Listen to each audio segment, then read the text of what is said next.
What's up, everybody? It's your boy Nick Met2 here, and I know y'all gonna hit me with this. I'm sorry for the past couple of weeks. I know I promised y'all from every Raw, from the Christmas edition to WrestleMania, I was gonna make Raw reviews, but the last couple of Mondays just been busy, stuff like that. So the first Raw, first Monday after the Christmas Raw, HBO is running a series long, day by day, marathon of The Wire. So just my luck that my favorite season, season four, one of my favorite seasons. I love season three. I think that's the best. But season four ran on Monday, and by the time, it was because it started at 12, and then it was going to end like around 1 ish. So by the time Raw was coming on, that's like when all the real good episodes. So I was just sidetracked. I caught a little bit of the show, and if you can hear me, I'm a little sick right now. I'm under the weather. And then last Monday, my Knicks made a big trade before Monday Night Raw started. Phil Jackson dumped J.R. Smith and Liam Shumpert, so the salary was moving. And then when Raw was coming on, Twitter broke down.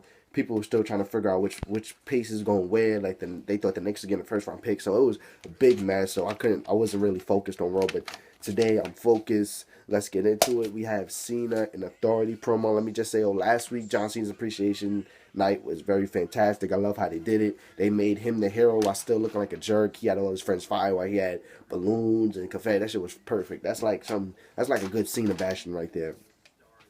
So Cena says the authority's in power and whatnot, so they come out. Triple H says you can get your friend's job back. You just gotta be in the match. And Cena was like, "What is it gonna be? Handicap, 10-on-1, 8-on-1." He said, "No, it's gonna be a simple 1-on-1 match, lumberjack." So it was Seth Rollins and John Cena lumberjack match. That was the first match of the night. It was a pretty good match. I'm hopefully I said this in my other video. They had to hope this is the last one. I'm tired of seeing the same spots that they do over and over and over. With with Rollins kicking his leg when he does the 5 knuckle shuffle to Cena catching him, and then when he tries to do the AA, he lands on his foot. Like, it's all right, but we've seen enough of that shit. Seth Rollins wins because Big Show pulled him out, gave him a knockout punch that rolled it back in 1, 2, 3. So Roman, Ryback, and Ziggler remain fired. Next up, I turned over to the next game because KG and Dwight Howard was fighting. I came back. It was the New Day versus the King of Swing and Mr. Fat Dropper. New Day beat Cesaro and Tyson Kidd, which is pretty bad. I'm hoping Tyson Kidd is still in line for a big push this year. Next up, we have a Big Show Born promo. He says Roman Reigns is not a threat. If you haven't really been on dirt sheets, Dave Meltzer, I think, reported that Vince McMahon has taken head of writing all of Roman Reigns' promos, because I think the one on Friday Night SmackDown, he called Seth Rollins suffering succotash, and now this week he's talking about fucking beanstalks and fairy tales and once upon a time ago. Vince McMahon, please stop, man. You're fucking him up. And then, so I think next week he's gonna come out Cat in the Hat. He might even say the Three Little Pigs. So Big Roman Reigns is just one big fairy tale book now. Next up, it's a Roman Reigns versus Luke Harper, solid match. Roman Reigns gets the victory.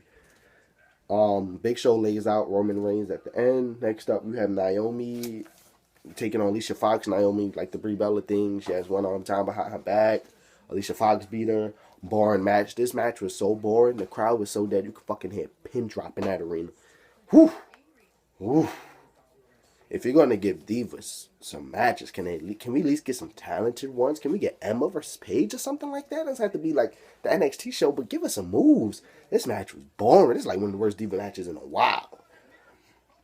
Next up, you have a Paul Heyman promo. I forgot what he was saying. I remember him calling Brock Lesnar the truth because he's the only one NCAA, UFC, World WWE champion. No one has ever done that, and that's true. That's very legit. Next up, you have Miz taking on the Usos. One thing I have to say, I love the Miz Golden Globe promos today. That was pretty funny. Go with the character. That's something I would like to see from Hollywood. WWE was smart. They would have put Miz on the carpet last night and showed him like he's not as Hollywood as everybody think. Like, you have somebody like, who are you? And you have Miz Diamond on, Miz. Like, so that should have been funny, man. Like, they gotta start doing that. Like, get outside the box, and then that would have brought some attention because people in the red carpet like, oh, what's that? That's a WWE wrestler. Like, trying to get back more mainstream. Next up, you have Daniel Bryan returns to WrestleMania. He returns to the city that held WrestleMania, New Orleans. He's saying he has the sights on the Royal Rumble. He wants to win it. I always burp on YouTube. I don't know why. And Stephanie McMahon comes out, and something they still do, which I still love, it's the way Stephanie McMahon calls him a B+ player, and that shit is so fucking gold. She's like, it's still a B+ player, Brian. Like, this shit is just so funny. People may hate it, but that's what makes it some more over. Because you call him B+, and people see him. I love that shit. Next up, in the promo, she was like, your first match is gonna be against that Demon Kane. In her father's voice. So, DB and Kane on SmackDown on Thursday. Next up, you have got one of my favorite moments in WWE in a long, long time. You had a face-to-face between Seth Rollins and Brock Lesnar. Oh my fucking God, was that shit awesome. Because you know how they portray some Seth Rollins like the cowardly heel, the guy who sneaks away and stuff. This man was looking Brock Lesnar dead in his fucking face, and you could feel the tension between the two. You got Brock looking down, you got Seth Rollins with his little hair, the blonde streak just looking at Brock. That shit was fucking money. Applaud W. That was great. Next up, you have Brie Bella taking on Paige. Brie wins, boring match again. The fuck was that?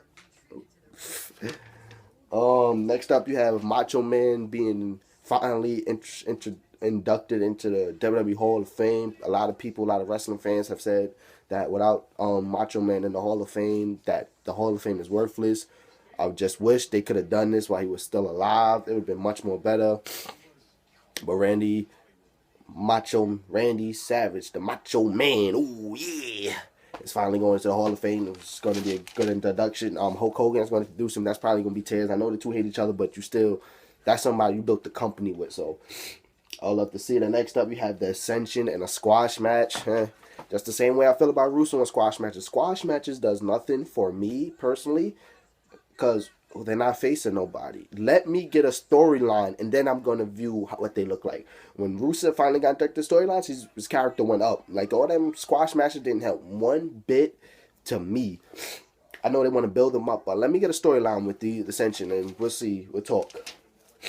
Next up, you have Rusev coming out. Shut up! Ambrose comes out all night. Ambrose been dealing with the psychiatrist. I think they playing off the Thursday night SmackDown commercial, which is fucking hilarious. That's like the funniest shit WWE has put out in a long, long time. That shit is fucking funny. I know somebody that bashes WWE, but that commercial is fucking funny.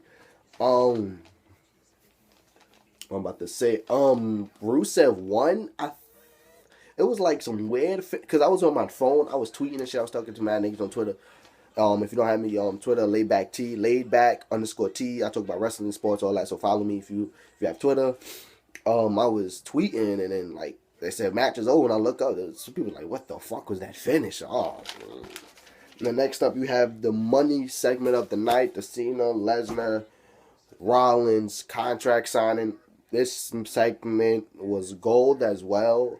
Heyman's mic work was great. Cena's mic work was okay. It was good. It's better than a lot of shit we've heard before. And Seth Rollins' mic work was terrific in there.